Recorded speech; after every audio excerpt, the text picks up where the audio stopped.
In 2005, investors were euphoric about the booming housing market.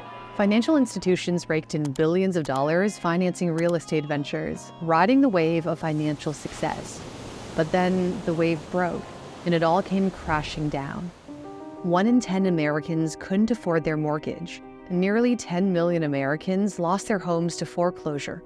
Housing prices fell 30% from their highs, and in big cities like Miami, they dropped around 40%. The result was the worst global economic crisis since the Great Depression. Despite the disaster, one trader triumphed. John Paulson predicted the housing market would collapse. He bet against it, even when other investors laughed him off. And here's the thing, Paulson didn't know a thing about real estate investing. He was an expert in mergers and acquisitions. Yet, during the market meltdown, when other firms lost billions of dollars, he made $20 billion for his firm and his clients. That's why I called the greatest trade ever. This is the story of how an outsider pulled off the greatest trade of all time. Before the crisis unfolded, John Paulson was a small fish in a big pond. In 2005, his funds only gained 5%, below the average of 9% at other hedge funds. At age 49, he was also older than many of his peers who were in their 20s and 30s. He had catching up to do, because after attending NYU and Harvard Business School, he went into consulting first. But he soon realized he'd rather make money for himself than advise others on how to do it. So he got a job at investment bank Bear Stearns and then Gruce, where he gained valuable experience and also partied hard after hours. Despite rising through the ranks, he sensed that greater opportunities lay ahead. In 1994, he started his own hedge fund, Paulson & Co. Trouble is, the phone didn't ring. No one wanted to invest with him. As Paulson recounted to Gregory Zuckerman in his book, The Greatest Trade Ever, it was hard to be rejected. It was a lonely period. After a while, I said, "This is too much." He lifted my spirits, referring to his dad. Paulson also clung to Winston Churchill's famous never give up commencement speech. Since no one would take a chance on him, he decided to take a chance on himself. He started his firm with $2 million of his own money. It took him a full year to find his first client. He barely had enough resources to hire employees, though he did hire an assistant, Jenny Zaharia, who would later become his wife. In the 90s, his firm managed tens of millions of dollars, whereas the big hedge funds managed hundreds of millions. But the events of 9/11 would change the trajectory of his firm. In response to the shock and uncertainty, the Federal Reserve cut interest rates to try to stimulate the economy. This made borrowing cheaper, including for mortgages, allowing more people to afford homes. Yet this inadvertently laid the groundwork for the housing crisis. Banks and other mortgage lenders started loosening their standards, offering mortgages even to those with poor credit. If you were a borrower, you had no credit, you had a horrible credit rating, you had a history of never paying your money back, and you had no cash to put down to buy the house, they would still lend you 110% of the purchase price of the house. So you can actually buy the house with no money down and get 10% of the purchase price in your pocket. As crazy as that may sound. By 2005, 24% of all mortgages required no down payment, up from 3% in 2001. These risky loans, known as subprime mortgages, were appealing to lenders due to their higher interest rates. Banks packaged these subprime mortgages into bundles and sold them to investment banks like Lehman Brothers and Merrill Lynch, which converted these bundles into mortgage-backed securities, selling them to a range of investors worldwide, from Japanese pension funds to Swiss banks. When an increasing number of homeowners couldn't afford their mortgage payments, leading to widespread defaults, it triggered a domino effect through the financial system, which experts failed to foresee. According to Moody's and S&P, there had never been a default of an investment-grade mortgage-backed security, never being, I guess, post-World War II or post-1950. And we said, oh, well, they did default in the Great Depression. They said, well, unless you think we're going to have a Great Depression, we don't think mortgage securities are going to default. And they'd laugh. But Paulson didn't think the past would predict the future, given the risky mortgages being issued. The only thing that kept these mortgages afloat was that housing prices were rising rapidly. If you couldn't pay your mortgage and defaulted, the lender would take back the house but would still profit as the property value went up. But what would happen if housing prices started to fall? Paolo Pellegrini wondered the same. He had asked Paulson for a job after his career had derailed, convinced that his Italian accent had hurt him. Pellegrini pored over mountains of housing data and noticed a troubling trend. Home prices had increased an average of 1.4% between 1975 to 2000, factoring in inflation, but afterwards soared 7% a year on average from 2000 to 2005, hinting at a bubble. His analysis also showed that when housing prices fell in the past, they dropped below the trend line, suggesting when the housing market corrected, it would be brutal. He and Paulson viewed the housing market as a house of cards, bound to collapse when housing prices fell. It was kind of a very simple physics problem. If home prices kept falling and went negative and delinquencies kept rising, at some point the mortgage market would collapse, and then these mortgages would sustain losses. It became very obvious to us, but the problem is the machinery, the factories that were just geared up to buying mortgages, securitizing them, selling them, they just were oblivious to what was going on, and they couldn't stop the machine. Pellegrini proposed that they bet against risky mortgages by purchasing credit default swaps. Credit default swaps, or CDS, acted like insurance on mortgage-backed securities. It's like buying insurance for a house. If the house catches on fire, which can be compared to a default on the mortgage-backed security, the insurance company or the seller of the credit default swap compensates the buyer. The cost of insurance was only around 1% of the amount being protected. For example, it cost $10 million annually to insure $1 billion of mortgage-backed securities. If their bet didn't go well, they'd lose $10 million. But if the securities defaulted, they'd get $1 billion. In essence, we risked 1% in order to make 100% if they defaulted within the average timeline of these CDS, which were about 2 years. So it was a very skewed trade where you lost little if the trade didn't work, but you made a lot if it did work. Understanding credit default swaps required specialized knowledge. Pellegrini educated himself through tutorials provided by Bear Stearns brokers and also at industry conferences. Their strategy involved targeting the riskier mortgage-backed securities. Mortgage-backed securities are divided into different layers or slices known as tranches. Each tranche has a different level of risk.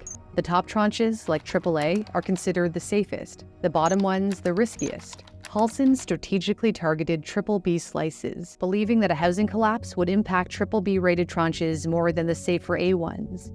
His firm bought $25 billion worth of credit default swaps with all the major banks. The total value insured was substantial, even with only a 1% annual premium.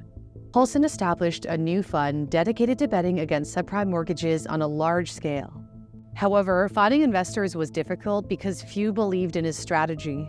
As described in Zuckerman's book, Jeffrey Tarrant of the hedge fund Protege Partners said, "People on trading desks warned, Paulson doesn't have expertise in the area, or he doesn't know what he's doing."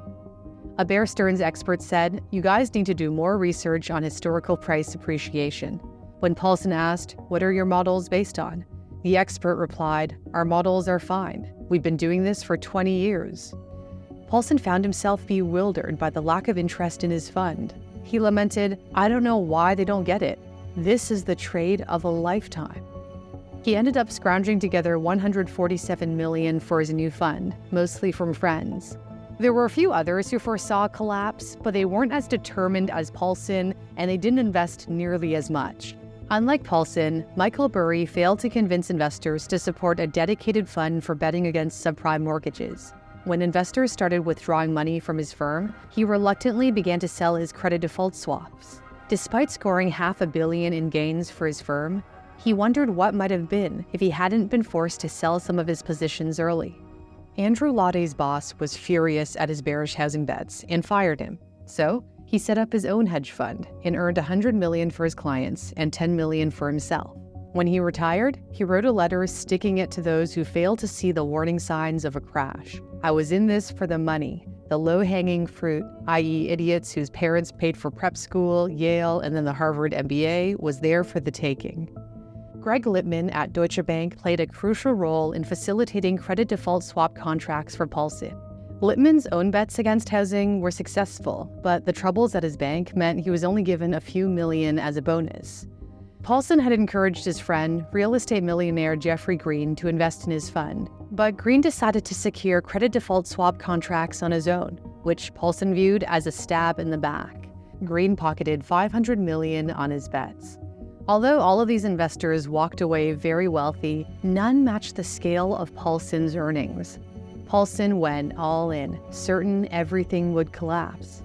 In addition to shorting mortgage-backed securities, his team also shorted banks that had large quantities of subprime mortgages. New Century, Fannie Mae, Freddie Mac, Citibank, Washington Mutual, IndyMac, Bear Stearns, Lehman Brothers. Paulson's top trader, Brad Rosenberg, summed it up this way: "We had to get on as many trades as possible before it was too late." The wait, however, seemed endless. By late 2006, the housing market was slowing down, yet the widespread mortgage defaults they anticipated hadn't yet occurred. The main obstacle was the role of collateralized debt obligations. These complex financial products, which bundled various types of debt, including mortgage-backed securities, masked the true risks in the market. They were like the sturdier lower blocks of a tower about to fall over, delaying the inevitable collapse. Paulson reassured his concerned wife, Jenny, saying, "It's just a matter of waiting." The collapse began in late 2006, when New Century, one of the largest subprime mortgage lenders, reported an unexpected loss as its borrowers struggled to pay their loans.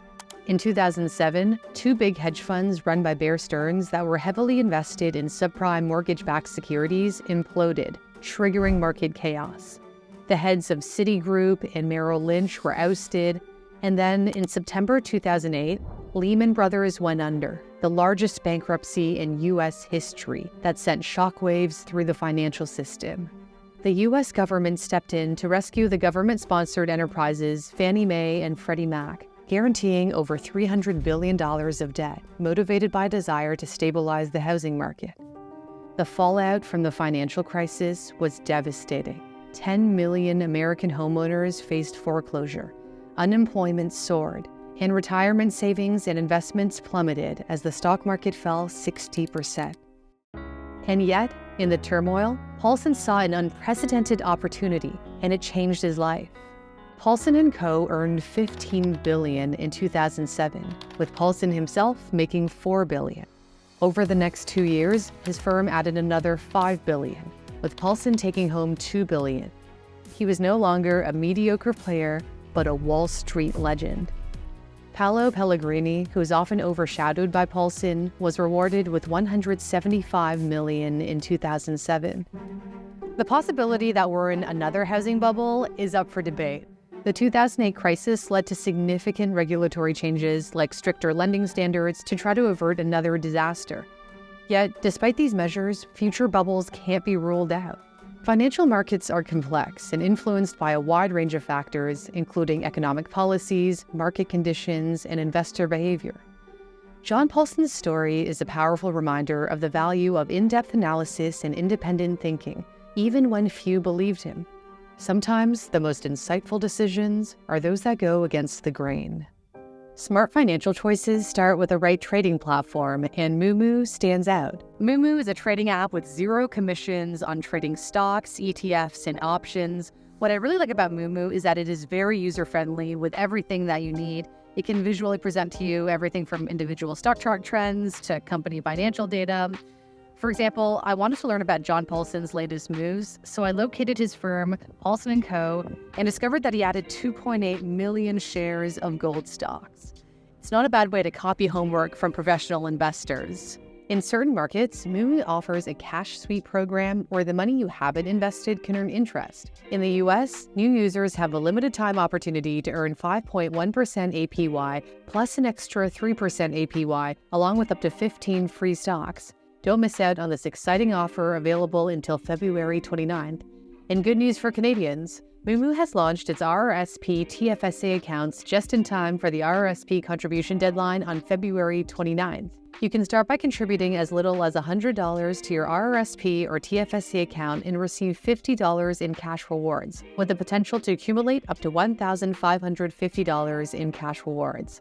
In Australia, just by signing up, you can earn a fantastic 6.8% per annum interest for the first 180 days, plus score up to 10 free stocks with eligible deposits.